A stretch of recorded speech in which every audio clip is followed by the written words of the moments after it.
Next है question number 20। ये again assertion and reason based question है। तो यहाँ पे रीजन तो ट्रू है। फॉर ए फंक्शन, किसी फंक्शन को अगर x is equal to a पे कंटिन्यूस होना है तो उस फंक्शन की लेफ्ट हैंड लिमिट ये है, लेफ्ट हैंड लिमिट ये है, राइट हैंड लिमिट, और ये फंक्शन की वैल्यू इक्वल होनी चाहिए। तो रीजन तो ट्रू है।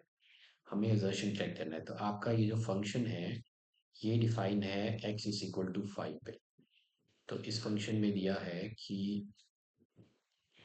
x इज इक्वल टू 5 या 5 से कम जो फंक्शन की जो वैल्यू है वो है 3x - 8। तो ये है लेफ्ट हैंड लिमिट, और जो राइट हैंड लिमिट है वो है 2k इधर।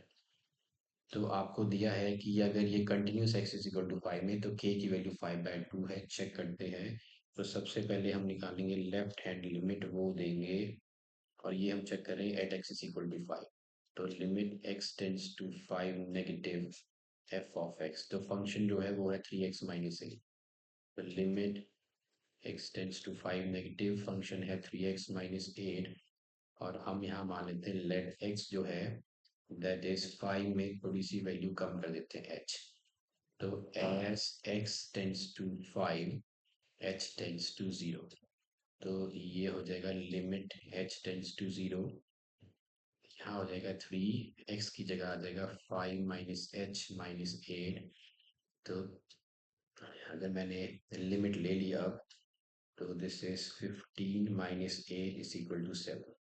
अब निकालते हैं राइट हैंड लिमिट। तो right hand limit is equal to limit x tends to 5 plus f of x, वो हो जाएगा limit x tends to 5 plus, अब जो फंक्शन है वो है आपका 2k।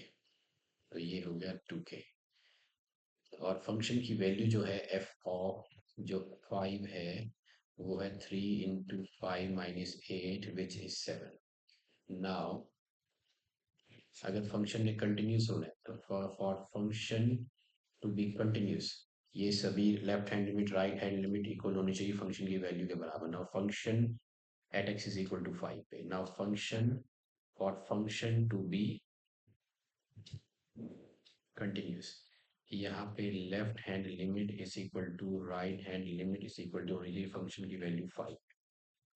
तो फंक्शन की वैल्यू जो 5 पे वो है 7, राइट हैंड लिमिट है 2k, लेफ्ट हैंड लिमिट है 7। तो ये दोनों तो इक्वल, अगर इन दोनों को इक्वेट करूँ तो k की वैल्यू निकल के आती है 7/2। तो k होना चाहिए 7/2, तब ये फंक्शन होगा कंटिन्यूस, लेकिन k दिया है 5/2, तो ये है फॉल्स। तो assertion is false and reason r is true.